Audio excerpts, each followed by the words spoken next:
Ce que nous demandons aux autres est généralement en nous.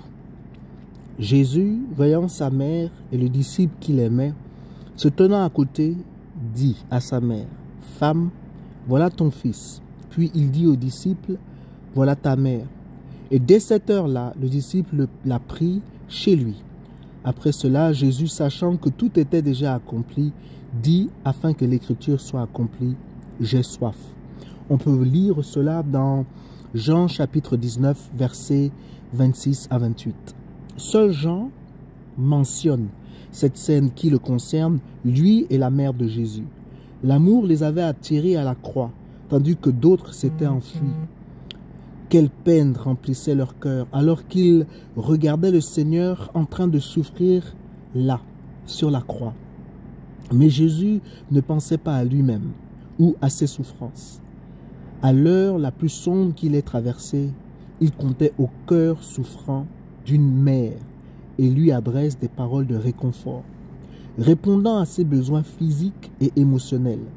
Peut-être traversez-vous une peine profonde et vous vous sentez bien seul. Souvenez-vous de ceci, Jésus prend soin de vous et dans son amour qui l'a poussé à aller à la croix, il est rempli de compassion et prêt à satisfaire tous les besoins. J'ai soif. Pendu à la croix, pendant 6 heures, dans la chaleur du jour, Jésus a exprimé sa souffrance physique pour la première fois et a crié ses paroles de détresse. Dans le récit prophétique du psaume chapitre 22, nous lisons « Ma vigueur est desséchée comme un tête », c'est-à-dire un morceau de poterie cassée, et ma langue est attachée à mon palais. Verset 15. Aucun ange n'est venu le fortifier. Personne n'a montré de compassion à l'heure de son plus profond besoin. Tout ce que les hommes avaient à lui donner à boire, c'était du vinaigre ou vin aigri, boisson habituelle des soldats romains. Ce cri « J'ai soif » avait une signification bien plus profonde. Jésus était venu pour souffrir sur la croix à cause de son amour pour vous et pour moi. Et la soif qu'il avait de notre salut l'a conduit à se donner lui-même pour nous. Ce Jésus est le même homme que celui qui était assis au bord de la fontaine de Sircha. Fatigué de sa marche, il a demandé quelque chose à boire à une femme samaritaine. Ensuite, il lui a offert de l'eau vive pour satisfaire sa soif spirituelle. Venez à lui pour qu'il réponde au profond désir de votre cœur. Jésus avait soif. Et j'aimerais que l'on puisse s'attarder un peu sur cette parole qui est si simple. J'ai soif. Et si on se rend bien compte que le Fils de l'homme, le Fils de Dieu, a un besoin. Et ce besoin est un besoin de boire. Ça nous paraît être anodin, mais c'est important pour nous de comprendre ici exactement ce qui se passe. En effet, après une longue marche, après avoir quitté là où il était pour se rendre là où il voulait aller en passant par la Samarie. Nous savons tous très bien que les Juifs et les Samaritains ne s'entendent pas. Mais Jésus avait soif et fatigué. Et alors il s'arrête à un puits. À ce puits-là, il n'a pas de seau, il n'a pas les outils ou l'outil nécessaire pour s'abreuver. Mais là, il rencontre une femme qui, elle, a l'outil pour pouvoir puiser l'eau. Et il lui demande de l'eau. En d'autres termes, Jésus a soif. Et quand tu lui demandes cette eau, quand tu lui demandes de l'eau pour boire, cette femme le regarde avec dédain et ose lui dire « Comment toi tu peux me demander de l'eau? N'es-tu pas juif? Ne sais-tu pas que toi et moi normalement on ne devrait pas se parler? Et de toute manière, comment ça se fait que tu viens au puits sans le matériel nécessaire pour pouvoir t'abreuver ?» Et Jésus la regarde avec son regard plein de tendresse, avec son regard plein d'amour, en lui disant « Si tu savais qui te demandait à boire, tu ne dirais pas ce que tu es en train de dire. Parce que moi, je peux te donner de l'eau. Et l'eau que je te donnerai, tu n'auras plus jamais soif. Je peux te donner de l'eau vive. » Et là, il y a un débat entre les deux. Et c'est ainsi qu'elle découvre que Jésus n'est pas un homme simple, que Jésus est un prophète. Et tout excitée, et toute heureuse de ce qu'elle a entendu à propos d'elle-même, elle va dans son village et devient carrément la première évangéliste, l'une des premières évangélistes. Et elle se met à parler de Jésus. Et tout le monde est excité par ce qu'elle dit et décide donc de rencontrer cet homme qu'on appelle Jésus-Christ de Nazareth. Tout cela a commencé parce que Jésus avait un besoin, parce que Jésus avait soif. Je veux dire ici à quelqu'un que ce n'est pas parce que tu as un besoin que tu dois te recroqueviller sur toi-même. Ce n'est pas parce que tu as un besoin que tu ne dois pas t'occuper des problèmes des autres. Ce n'est pas parce que tu as un besoin que tout s'arrête.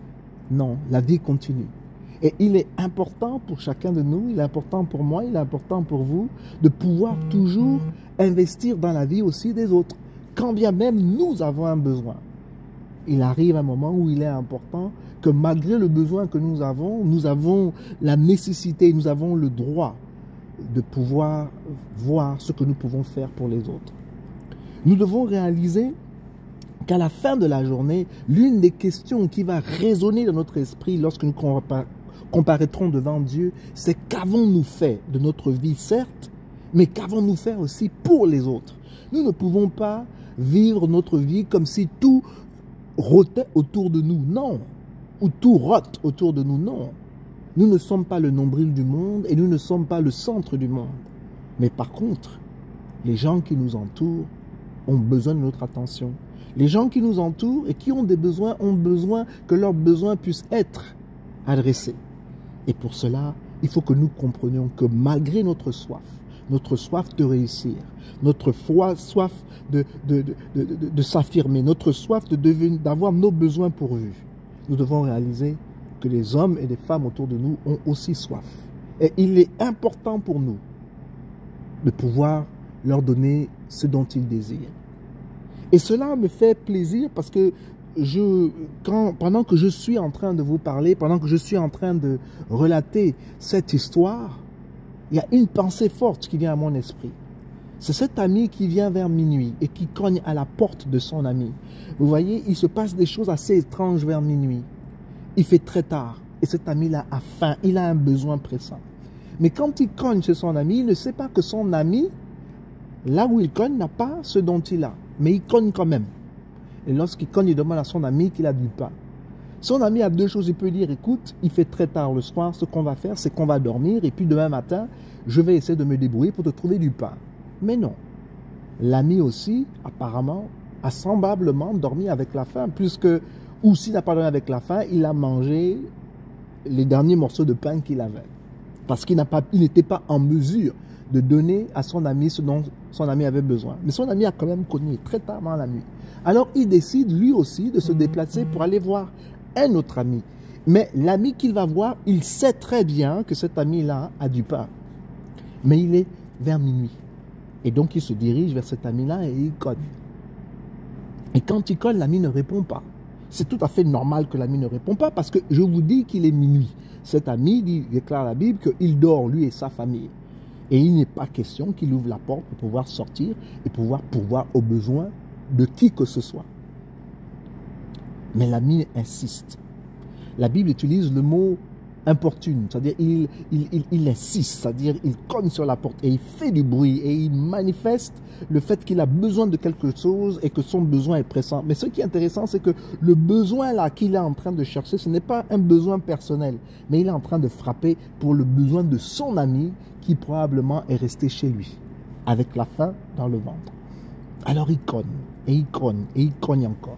À un tel point que l'ami réalise que s'il ne va pas ouvrir la porte pour pouvoir parler à la personne qui cogne à sa porte, cette nuit-là, il ne pourra pas dormir. Cet ami-là le comprend très bien. Alors il décide de se lever de son lit. Il décide de mettre son peignoir. Il décide de mettre ses chaussures ou ses sandales et de se diriger vers la porte et d'ouvrir la porte. Et là, de s'enquérir de ce qui se passe. Et là, son ami lui dit, j'ai besoin de pain. Et à ce moment précis, cet ami réalise que le seul moyen pour lui d'avoir de la paix et de pouvoir repartir et dormir paisiblement le reste de la nuit, c'est de donner à son ami ce qu'il a ou ce qu'il demande. Et alors il lui donne du pain et son ami repart chez lui et donne du pain à son ami. Je raconte cette histoire-là tout simplement pour dire que ce n'est pas parce que nous avons des manquements, ce n'est pas parce que la vie est difficile pour nous, ce n'est pas parce qu'on se sent seul, ce n'est pas parce qu'on sent qu'on nous a abandonnés ou qu'on n'a pas de ressources que l'on ne peut pas essayer d'améliorer aussi la vie des autres autour de nous. Nous vivons dans un pays qui est assez complexe. Aujourd'hui, lorsque l'on regarde autour de nous, nous voyons l'abondance partout, sauf chez nos concitoyens. Nous voyons que nous vivons dans un pays qui est immensement riche, un pays qui est béni de Dieu.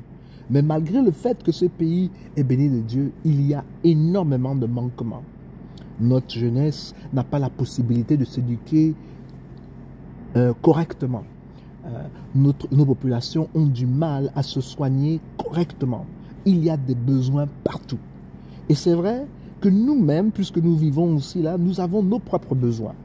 Mais de grâce, je prie. Ma prière, c'est qu'aucun de nous ne puisse être emprisonné par ses propres besoins à tel point que nous ne faisons plus rien, que nous restons tétanisés par rapport aux besoins des autres, à la souffrance des autres, tout simplement parce que nous nous focalisons sur notre propre besoin.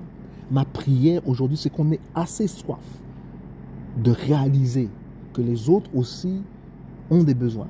Et quelquefois, les personnes qui nous entourent ont plus de besoins que nous. Et il est important pour nous de ne pas rester silencieux. Il est important pour nous de ne pas agir. Il faut que nous agissons. Il faut que nous posons des actes afin de pouvoir améliorer la vie des hommes et des femmes qui nous entourent, la vie de nos concitoyens, la vie des hommes et des femmes qui vivent dans notre nation. Il est crucial et il est important de comprendre une bonne fois pour toutes que Jésus, lorsqu'il était sur la croix, il était entouré de deux brigands. Il y a un qui a décidé de se moquer de lui, qui lui a dit que si vraiment tu es le Fils de Dieu, alors sauve-toi et sauve-nous. Et il y a un, bien entendu, qui a dit, parce qu'il avait entendu parler de la parole de Dieu, que souviens-toi de moi au paradis. Je ne veux pas insister sur le fait que ce brigand-là a essayé de faire la morale à l'autre, parce que ça, ce n'est pas important, on en parlera peut-être un autre jour. Mais il s'est focalisé sur Christ, et Christ aussi ne s'est pas focalisé sur la personne qui était négative, mais Christ, dans sa douleur, dans sa souffrance, s'est focalisé sur la personne qui apparemment cherchait du confort. Cherchait du confort dans un moment précis où il était dépourvu de confort. Car il était là aussi avec Christ, attaché à la croix, humilié. Cependant, Jésus s'oublie. Et Jésus l'écoute avec beaucoup d'attention. Et Jésus lui confirme que non pas dans des siècles à venir, non pas dans des années à venir, non pas dans des mois à venir, non pas dans une semaine, non pas dans des jours, non pas dans les quelques minutes ou quelques secondes, mais ce soir même, cet individu sera avec lui au paradis. Jésus, malgré sa souffrance, malgré sa douleur, décide quand même de servir. Il décide quand même de poser des actes. Il décide quand même de dire des choses qui vont révolutionner la vie de cet homme-là, qui vont donner de l'espoir à cet homme et qui permettront à cet homme-là de pouvoir être réconcilié avec Dieu le Père. Même dans ces moments de difficulté, Jésus décide d'accomplir ce qui est bon et ce qui est juste, non seulement aux yeux des hommes, mais aux yeux de son Père, même à la croix, même dans la souffrance, il décide de sauver encore une âme. Il est important pour nous de ne pas être prisonniers, de ne pas accepter la prison de nos besoins, que notre souffrance nous mette en prison et que cela nous paralyse. J'aimerais pouvoir conclure en disant que Jésus a dit qu'il avait soif. Il a émis un désir, il a émis un souhait. Il a émis ce désir parce que réellement il avait soif. Vu la souffrance pour laquelle il avait subi, il avait été battu et violemment battu. Il avait été humilié. Il a dû marcher en portant sa propre croix. Et d'ailleurs, à un moment donné, lorsqu'il marchait en portant sa croix, la Bible dit qu'il est tombé. Pourquoi? Parce qu'il était probablement déshydraté. Et donc, Simon est venu pour pouvoir l'aider, ou a été appelé pour l'aider. En parenthèse, ce Simon dont on parle, je crois que c'est Simon-Pierre, ce Simon-là dont on parle, était un Africain. C'était un noir, comme toi et moi. C'est en nous, c'est en nous, c'est en nous, c'est en nous, au plus profond de nous-mêmes, ce désir et cette volonté de pouvoir aider les autres. Aujourd'hui, nous sommes le continent le plus riche au monde. Et nous sommes le continent qui, en fait, crée des richesses un peu partout dans le monde. Que cela plaise ou pas, nous avons bâti l'Europe, nous avons bâti l'Amérique. Nous avons bâti par notre sang, par notre labeur, et nous l'avons fait sans que l'on nous paye pendant des centaines d'années. Aujourd'hui, ces hommes et ces femmes n'ont aucune reconnaissance. Et même aujourd'hui, les portables, les équipements électroniques, les tablettes que nous utilisons, on utilise un élément qu'on appelle le coltan. La RDC aujourd'hui produit pratiquement 80% du coltan mondial. Je vous le dis. Malgré la souffrance de ce pays fournit énormément de richesses au reste du monde. Un pays comme le Rwanda qui n'a pas de ressources minières à cause de son pays qui est voisin a la possibilité de prospérer encore, mais au détriment du peuple de RDC. Il faut que cela change. Donc nous voyons très bien que nous, en Afrique, malgré notre souffrance, nous avons la possibilité d'apporter des grandes choses au monde. D'ailleurs, nous faisons partie du deuxième poumon de l'humanité. Le Gabon, le Congo, le Cameroun, le bassin du Congo, la Guinée équatoriale. Nous faisons partie du deuxième poumon de l'humanité, après l'Amazonie. Le monde respire mieux à cause de nos forêts, à cause de notre forêt. Cependant, il y a énormément de manquements en Afrique centrale. Mais cela ne nous empêche pas, et cela ne doit pas nous empêcher de pouvoir faire du bien à l'humanité. Et cela ne doit pas nous empêcher à nous-mêmes, en tant qu'individus, de nous faire du bien les uns par rapport aux autres. Ne disons jamais que parce que ça ne m'arrive pas de manière directe, alors je ne m'occuperai pas de ce problème. Non, ne le faisons pas. Occupons-nous des autres. Assurons-nous que les hommes et les femmes qui sont autour de nous aussi ont leurs besoins pourvus.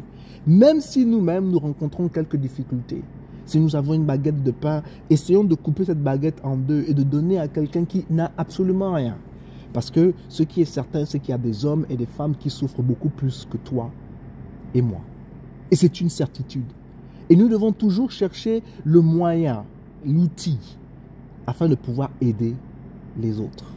Parce que c'est comme ça que la gloire de Dieu se manifeste. Je veux dire ici à quelqu'un que lorsque tu es malade, ou lorsque dans ton corps il y a quelque chose qui te dérange, je t'encouragerais que si tu connais quelqu'un qui est malade dans son corps, comme dit la Bible, impose-lui les mains. Et crois, car la Bible déclare que voici les miracles qui accompagneront ceux qui auront cru. En mon nom, ils imposeront les mains aux malades. Et moi, je sais une chose, et les malades seront guéris. Ce n'est pas toi, ce n'est pas moi, ce n'est pas nous qui guérissons, mais c'est Dieu qui guérit. Mais Dieu a besoin d'un contact, il a besoin d'un outil. Ma prière, c'est que vous soyez cet outil, que vous soyez cet instrument que Dieu utilise afin de pouvoir manifester sa gloire. Alors que vous imposez la main sur la personne qui est malade, je suis convaincu dans mon esprit que la puissance de Dieu qui viendra restaurer cette personne qui est malade, cette même puissance-là traverse votre corps. Pensez-vous réellement que si vous êtes malade et que la puissance de guérison traverse votre corps, cette puissance de guérison va sauter votre corps pour aller guérir l'autre personne à qui vous imposez les mains sans vous guérir? Je ne le crois pas.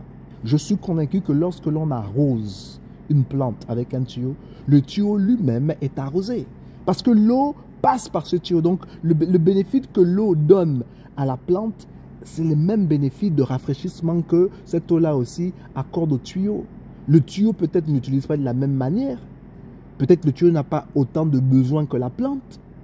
Mais le tuyau reçoit la quantité d'eau et reçoit les mêmes vertus que cette eau a. Donc, s'il en avait besoin, il aurait la possibilité de puiser dans cette eau-là qui passe à travers elle.